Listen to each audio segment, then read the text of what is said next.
Halo semua, aku Ulfa Fauziarti, mahasiswi Fakultas Farmasi Universitas 17 Agustus 1945, Jakarta.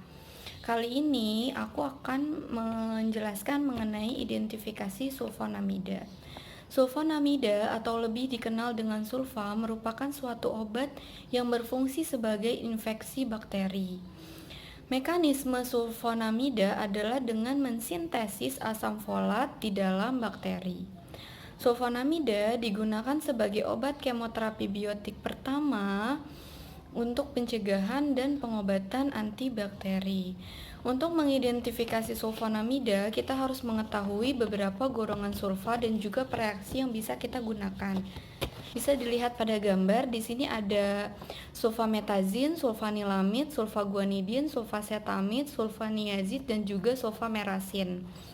Juga pereaksinya ada korek api, DABHCl, Zwicker, NaOHCuSO4, ROX, dan juga indofenol.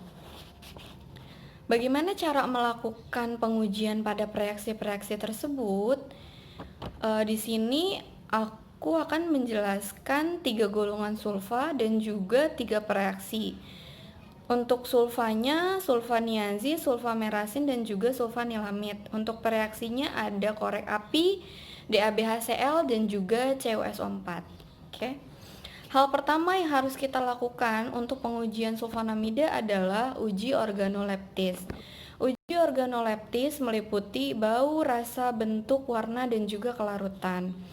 Bisa dilihat pada sulfaniazin dan juga sulfamerasin, baunya sama-sama tidak berbau, rasanya sama-sama tidak berasa, bentuknya serbuk halus putih, warnanya putih. Untuk sulfanilamid, baunya tidak berbau, rasanya agak pahit, bentuknya serbuk halus, warnanya putih kekuningan. Untuk kelarutannya, di sini ada air, asam basa, etanol, dan juga kloroform. Setelah melakukan uji organoleptis, kita akan melakukan uji pendahuluan pada reaksi, yaitu ada korek api. Langkah pertama yang kita lakukan, siapkan alat dan bahan. Celupkan ose ke dalam HCl encer, kemudian celupkan ke masing-masing zat. Setelah itu letakkan di atas bunsen, amati perubahan warna yang terjadi. Bisa dilihat pada gambar, sulfaniazin, sulfamerasin, dan juga sulfanilamid sama-sama menghasilkan warna kuning. Juga bisa dilihat keterangannya. Untuk reaksi dengan DABHCl, siapkan alat dan bahan, masukkan masing-masing sampel ke dalam tabung reaksi. Tambahkan DABHCl, kemudian dihomogenkan. Amati perubahan warna yang terjadi. Bisa dilihat pada gambar, pada sulfadiazin berwarna oranye pucat, pada sulfamerasin merah tomat, pada sulfanilamid kuning oranye. Pada reaksi dengan CuSO4, siapkan alat dan bahan. Masukkan masing-masing sampel ke dalam tabung reaksi. Tambahkan NaOH dan CuSO4, kocok sampai homogen. Amati perubahan warna yang terjadi.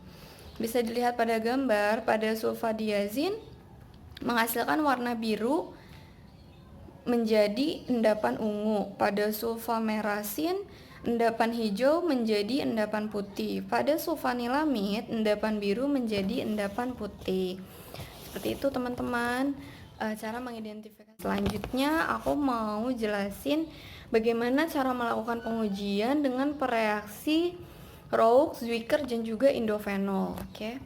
Yang pertama, untuk reaksi ROX, zat padat diletakkan di atas plat tetes, lalu ditambahkan 1 tetes reaksi, kemudian diaduk dengan batang pengaduk dan dilihat perubahan warna yang terjadi. Untuk reaksi indofenol, panaskan zat 100 mg di dalam tabung reaksi, tambahkan 2 cc air sampai mendidih, lalu tambahkan 2 tetes NaOH dan 2 mili kaporit. Tambahkan 1 tetes fenol liquefactum segera mungkin dan amati perubahan warna yang terjadi. Untuk reaksi Zwicker, larutkan sampel dalam 1 mili etanol, tambahkan 1 tetes reagen, diikuti dengan 10 mikroliter larutan pirolidin, campur dan aduk hingga homogen. Sekian penjelasan identifikasi sulfonamida Semoga bermanfaat. Jika ada yang kurang dimengerti, mohon maaf. Thank you for watching.